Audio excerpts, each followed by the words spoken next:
The topic what you are going to discuss now is about timer and counter.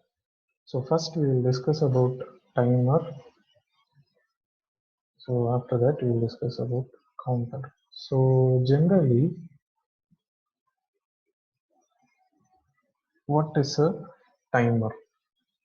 So timer is generally used to create a time delay. For example, you might have seen that traffic signals and all. So what will happen in that means there will be three different signals: red, yellow, and green will be there. So for example, just assume you are standing in the signal, that is red signal is activated and you are standing there, and what will happen, there will be some time delay created. For example, 20 seconds or 30 seconds, there will be some time delay. So after completion of the time delay, what will happen is the next signal, that is the green signal, will be activated, and automatically the previous signal, that is red signal, will be deactivated. Again, green signal is activated means everyone will start moving. So there will be again certain time delay, for example 30 seconds. So after 30 seconds, what will happen, green will be deactivated, and next yellow signal will be on for certain time interval, that is 5 seconds or 10 seconds. So after that, immediately next red signal will be activated. Like that, the process will be continuously repeating here. So wherever you need a continuous process, and wherever you need a time delay between the process, you will be using timer. So the main use of timer is to create a time delay. So timer are available both in the hardware as well as programming part, but we are not discussing about that hardware part and all. Hardware means separate wiring and all we have to do, and for that and all, no need of using any PLC. Just you can directly buy that timer circuit, and just by connecting a switch or sensor, if that switch or sensor is activated, automatically the timer will create the delay and the output will be activated. So mostly you might have seen this in star delta starters and all. So in star delta starter, what will happen is, first if star is activated, so star connection is activated means there will be a time delay, that is there will be a hardware timer in the circuit. There will be a physical timer, you can see that timer, and that timer will be creating the delay. So after creation of that delay, what will happen, automatically the next, that is delta, will be activated and star will be deactivated. So in certain cases when there is no requirement of PLC and all, there they will be using hardware timer. But now we are discussing about PLC, so here no need of hardware timer and all. The timer will be directly available in PLC itself. So in PLC's software part itself, we have that timer, and that can directly create the time delay. So we have an instruction which creates the time delay in PLC. So using that instruction, we are going to create the time delay between our process in the program. So for example, in our process, if there is any input, if that input is activated and immediately the output should not be activated, there should be some time delay between the input and output, means that time delay will be created by the PLC. So for that, we have to do the program in the PLC. Based on the program and based on the timer what we have used in the PLC, the output will be activated either after the time delay, or it will be deactivated after the time delay. So like that it will be functioning. So now based on the working of timer, we have two types in that. So one is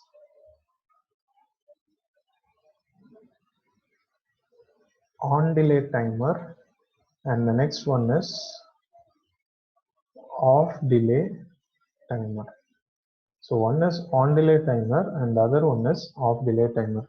So what is the difference between on delay and off delay timer means? In on delay timer, it is making the output to turn on or off after the time delay. That is, initially, if the input is activated, there will be a time delay. So after the time delay, the output will be either activated or deactivated. But in off delay, what will happen? If input is off, it will create the delay. But here, if input is on, it will create the delay. That is the difference. In on delay timer, if input is on, the time delay will be created. But in off delay, what will happen? If input is off, the time delay will be created. That is the difference. But after completion of the delay, the output will be either on or off. So if I am connecting input to on delay timer and if I connect it to the output, how it will be functioning, that I will explain now. Initially,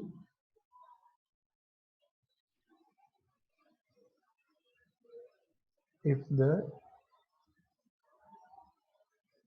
input for the timer is on, if the input for timer is on, timer will create the delay and after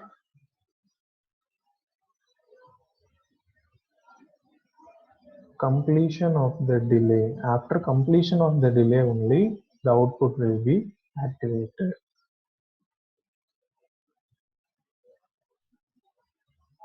So output will be either activated or deactivated.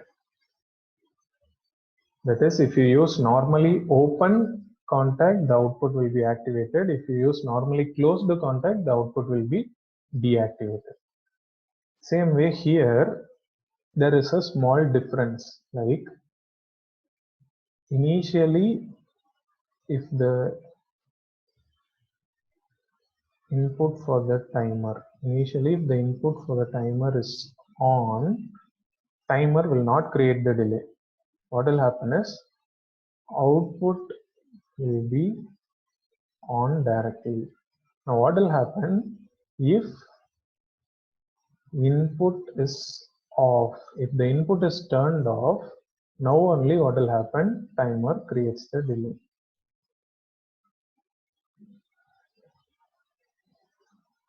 So after completion of the delay, same way, output will be either activated or deactivated.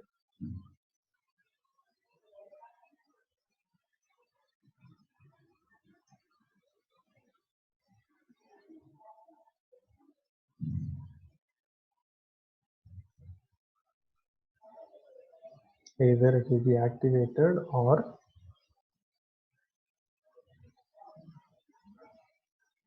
deactivated.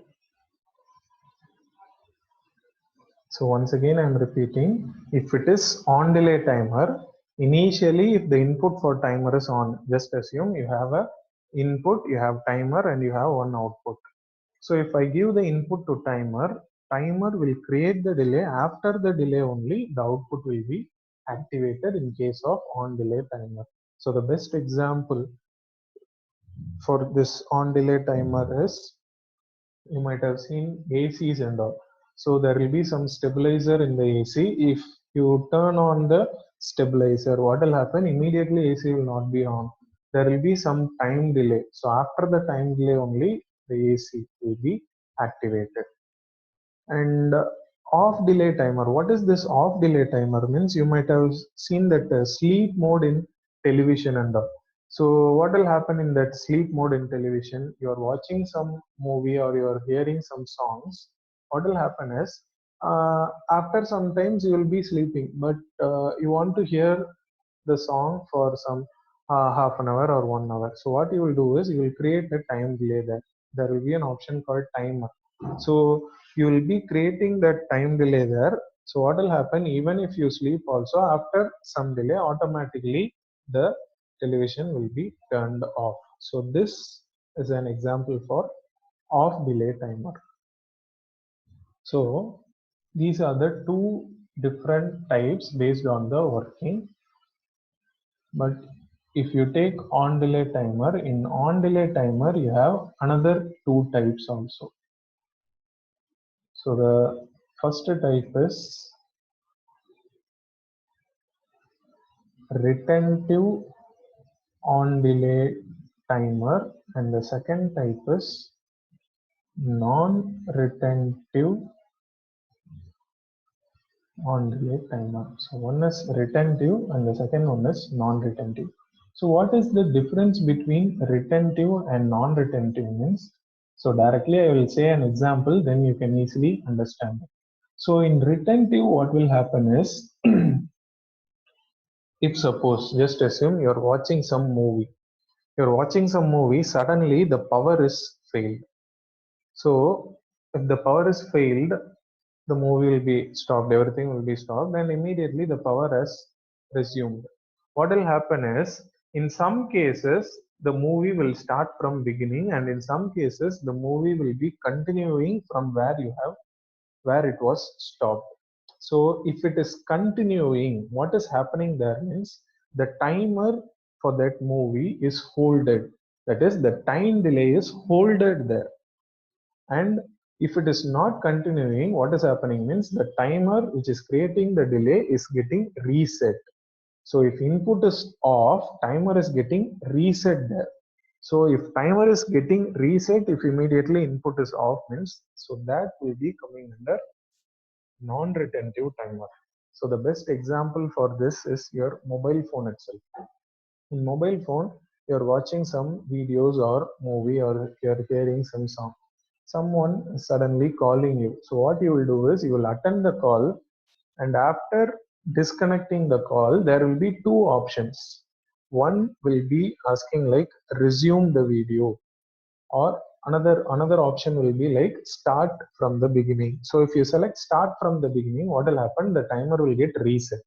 If you select resume, it is retentive. What is happening there means the time delay is holded there. So wherever you need this time delay holding concept, there and all you can use retentive. So I will say an example for that retentive also. Just assume you have a bottle filling process. So you have a bottle here, and this is automatic bottle filling process. So in order to fill this bottle, just assume it takes some 10 seconds. So it needs 10 seconds to fill this bottle. Now just assume there is a valve here. So this valve will be open for 10 seconds in order to fill this bottle. Now in this case, I am using non-retentive timer. Just assume you are using non-retentive timer. Now initially valve is open, bottle is getting filled. Suddenly the input for the valve is failed. So what will happen is the timer will get reset because I'm using non-retentive timer. So if the timer is getting reset, what will happen is, again, if I rectify the error and if I give the input, it starts from the beginning. If I keep the same bottle here, what will happen? Again, it will take 10 seconds. So the bottle will be overflowing here. So in this case and all, I have to use retentive timer. So if I use retentive timer, what will happen is bottle will be filling. If the time delay is created, suddenly if there is any failure, the timer will hold the value, and again if I give the input, what will happen is it will be continuing from the holded value.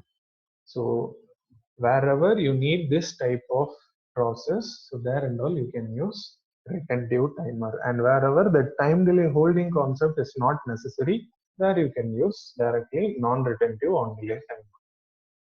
So these are the different types of timer what you have generally.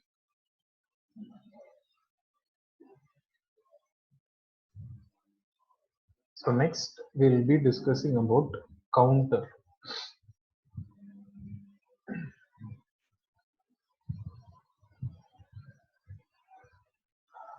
So I'll start with an example now. So what is a counter means? For example, um, you might have went for banks and all. So what will happen there means, if each and every person are entering automatically, it will be, there will be some machines, it will be start it will be starting to count, or there will be bankers and all. So if you give some money to the model, what they will do is they will keep it in some machine, so money counting machine. So what will happen there is, if you keep that bunch of cash, each and every piece of cash will be counted by that counter available in that. So what is the function of that means, whenever each and every piece is detected, it will be giving a signal to the counter, and that signal will be counted by the counter. For example, you just assume a room. So in that room, if anyone is entering, that one person who is entering will be detected by some device, and that signal will be counted by the counter. So if you want to detect something, what is required is we need a sensor. So sensor is mandatory whenever you are using a counter. So whenever the sensor is giving some signal, that signal only will be counted by the counter. So just assume you have a counter.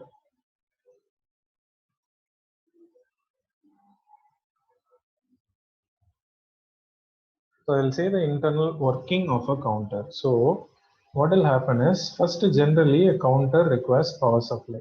So power supply will be separately created. So power supply, or we can keep it as general input. So that is given. So counter is activated now. Now I said there is a requirement of sensor also.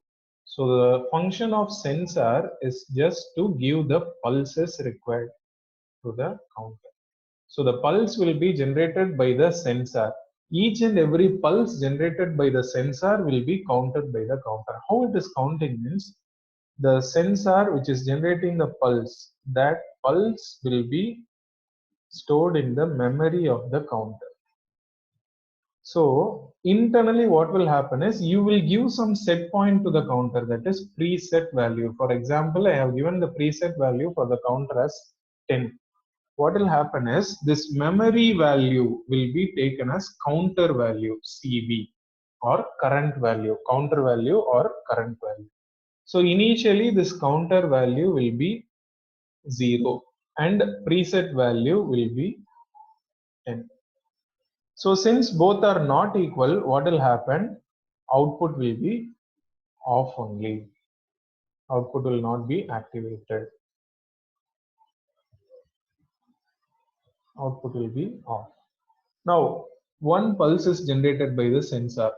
What will happen is, the counter value will be changed as 1, preset value is 10. So now whether both are equal, it is not equal. So now also what will happen? Output will be still off.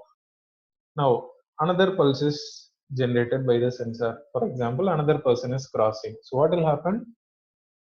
That will be given to memory. So counter value will be increasing like this. When it reaches 10, what will happen? At that time only both the values are equal, and at that time only the output gets activated. So this is how the counter will be functioning. So what will happen is, internally the counter will be comparing it compares the preset value and counter value, and after comparing, when both are equal, at that time only the output will be getting activated.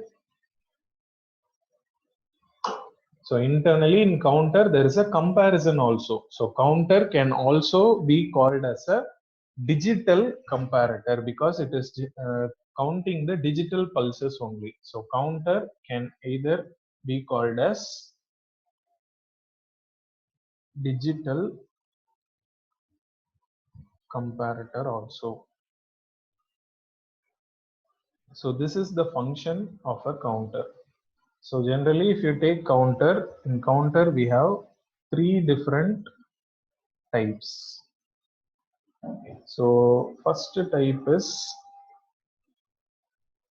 up counter, second type is down counter, and the third type is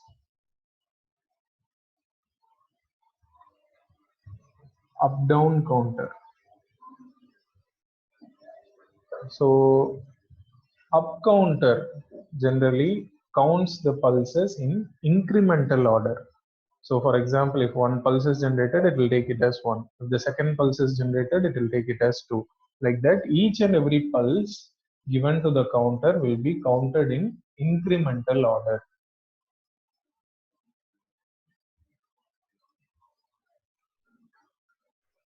And in the case of down counter, what will happen is each and every pulses will be counted in decremental order, that is from maximum to minimum.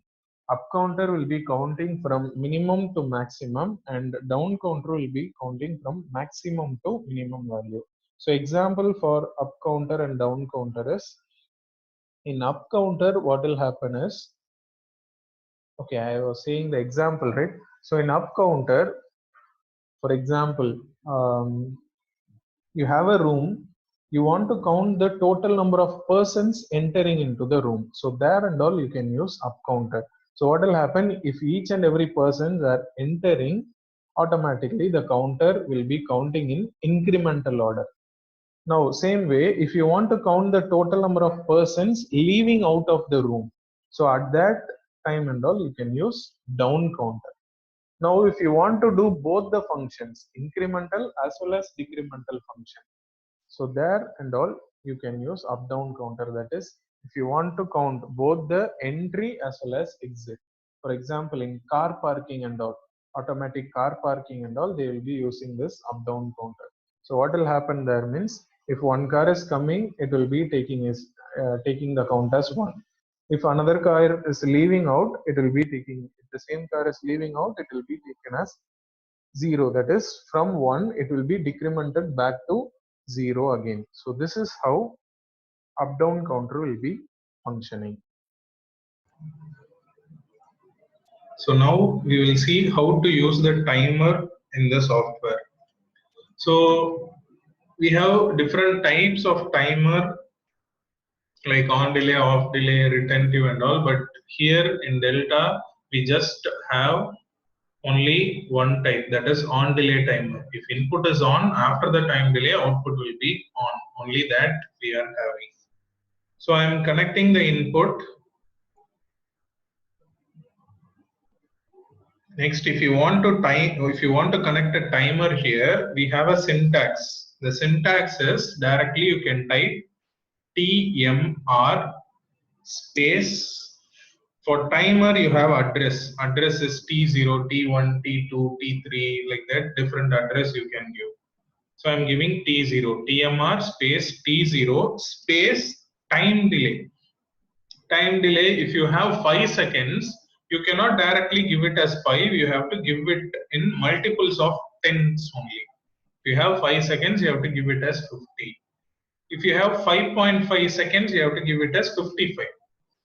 So in that manner only you have to give the time delay. So here, if I need 5 seconds, I have to give it as K50. K is representing that it is a normal number, like constant, like that. So you have to give it as K. So whenever you are going to enter a value, you have to give it as K. K10, K20, K30, like that only you have to enter. Directly you cannot enter 10, 20, 30 and all. So TMR space timer address space K time delay. No space between K and time delay. Directly you can give OK. So if you give OK, what is happening? Timer is appearing here. So now what we have to do is, you have to take the feedback of this timer and connect it to the output. For example, after 5 seconds you want to turn on an output, means here you have to take the feedback. How will you take the feedback? Means give an input, and instead of X0 you will give it as timer's address T0. Give T0 and connect it to the output. So this is the input. You are connecting it to TMR, that timer syntax. So here timer is appearing. After this, you cannot directly connect anything here. So what you have to do is you have to take the feedback of the timer and connect it to the output. Now you can give end. Select compiler, ladder instructions, download the program.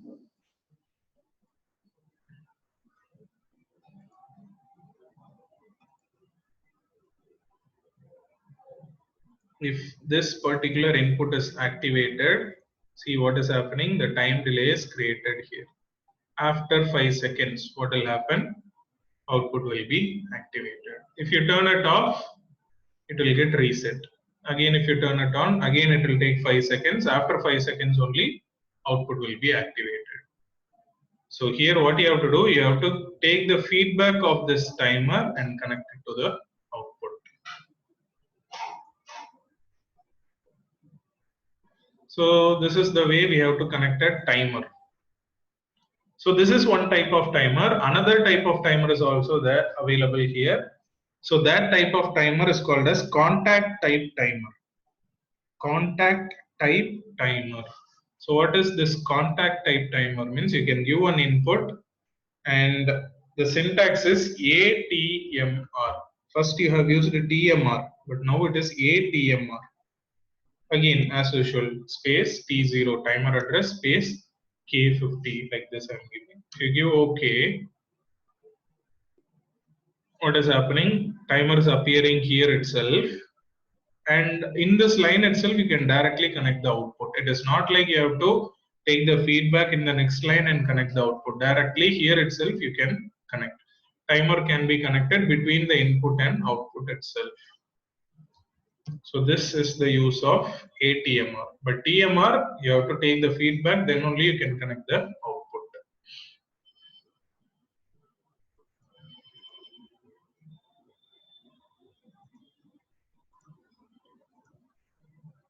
So function is same only. So directly you can activate the input. If input is activated, what will happen is timer will be creating the delay. After the delay, the output will be activated.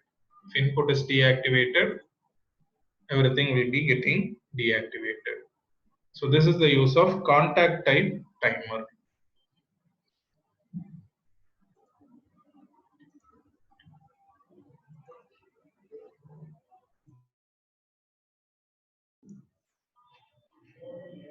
So next we will see how to use a counter in this software. So directly you can give the input. After that, the syntax for counter is CNT space counter address C0, C1, C2, like that address you can give. CNT space counter address space how many counts you need. For example, I need 5 counts. So you have to give it as K5. CNT space counter address space K5. After that, you cannot directly connect the output here. So take the feedback of counter and connect the output.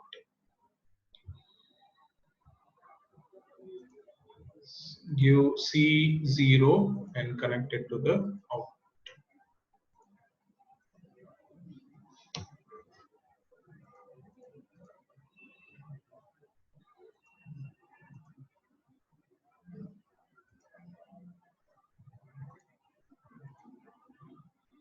So initially it is 0. If I activate it once, if I activate this input once, it is taking it as 1. Still output is off only. Again deactivate. Again if you activate, it is taking it as 2. Again you can deactivate. Again if you activate, it is taking it as 3. So when you give the 5th pulse, what is happening? Output is on. After that, if you continuously give the pulse also, it is still on only. So how will you reset this? Means for resetting it, you can use another input and give RST space counter address C0. So what will happen is If this input is getting activated, counter will get reset. And again, you can start giving the input from the beginning. So this is how you have to give counter in this program, in the program.